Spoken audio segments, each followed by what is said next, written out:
পানির দামে MB minute কিনতে চান তাহলে এখনই ভিডিওটা দেখুন আর এই ভিডিও হারিয়ে যাওয়ার আগে আপনার টাইমলাইনে শেয়ার করে রাখুন। সম্মানিত গ্রাহক, আসসালামু আলাইকুম। আজকে আপনাদেরকে দেখাবো কিভাবে হামিম টেলিকম অ্যাপসটা ডাউনলোড করবেন এবং কিভাবে রেজিস্ট্রেশন করবেন। তার জন্য আপনাকে সর্বপ্রথম প্লে স্টোরে যেতে হবে। প্লে স্টোরে গিয়ে সার্চ অপশনে লিখতে হবে হামিম টেলিকম। হামিম টেলিকম লিখে সার্চ করলে দেখবেন সবার উপরে হামিম টেলিকম অ্যাপসটা চলে আসবে। তো অ্যাপসটা আপনারা ডাউনলোড করবেন, আমি আপনাদের সুবিধার্থে ডাউনলোড করে রেখেছি। তারপরে ওপেনে ক্লিক করবেন। ওপেনে ক্লিক করার পরে নিচের দিকে দেখেন রেজিস্টার নিউ অ্যাকাউন্ট লেখা রয়েছে, এটাতে ক্লিক করবেন। এটাতে ক্লিক দেওয়ার পরে এখানে আপনাদের একটা ফর্ম আসবে, নাম, mobile number, email, voter ID card, তারপর জন্ম তারিখ, পাসওয়ার্ড, পিন। তো আমি এগুলো দিচ্ছি। তো আমি নাম দিব হামিম টেলিকম, তারপরে মোবাইল নাম্বার, তারপর একটি ইমেল দিব,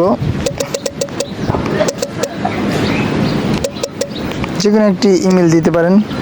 তারপর আপনারা আপনাদের ভোটার আইডি কার্ডটা দিয়ে দিবেন, আমি আমারটা দিয়ে দিচ্ছি। তারপরে জন্ম তারিখ দিবেন, তারপরে একটা পাসওয়ার্ড দিবেন, আমি একটা পাসওয়ার্ড দিচ্ছি 112233। তারপরে পিন দিবেন 112233।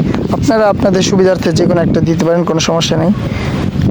তারপরে আমি এখানে নিচে লেখা আছে সিলেক্ট ডিভিশন, তো আমরা এখানে সিলেক্ট ডিভিশনে ক্লিক করবো। আপনারা কোন বিভাগের ওটা দেবেন, আমি যেহেতু ঢাকা বিভাগ, তো ঢাকা বিভাগ দিব।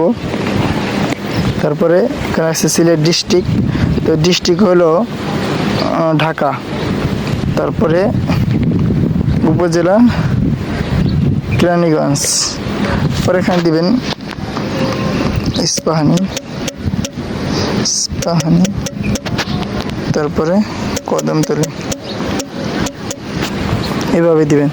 আর পরে নিচে দেখেন রেজিস্টার নিউ অ্যাকাউন্ট লেখা রয়েছে, রেজিস্টার নিউ অ্যাকাউন্টে ক্লিক করলে অ্যাকাউন্টটা হয়ে যাবে। আমাদের অ্যাকাউন্টটা রেজিস্ট্রেশন হওয়ার পরে এমন একটা ইন্টারফেস আসবে। তো এখানে দেখেন মোবাইল নাম্বার এবং পাসওয়ার্ড, অর্থাৎ আমরা যখন অ্যাকাউন্টটা রেজিস্ট্রেশন করেছি তখন একটি মোবাইল নাম্বার দিয়েছি এবং একটি পাসওয়ার্ড দিয়েছি। তো আমরা এগুলা দিয়ে সেট আপ করবো।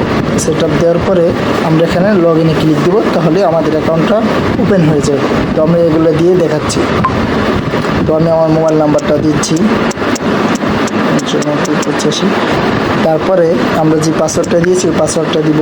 তো আপনাদের সুবিধার্থে এগুলা সিকিউরিটি হিসাবে দেখা যায় না আর কি, অন্ধকার হয়ে যায়। তো আমরা আমাদের পাসওয়ার্ডটা দিয়ে দিচ্ছি। তারপরে আমরা লগ ইনে ক্লিক দিচ্ছি। লগ ইনে ক্লিক দেওয়ার পর দেখেন এমন একটা ইন্টারফেস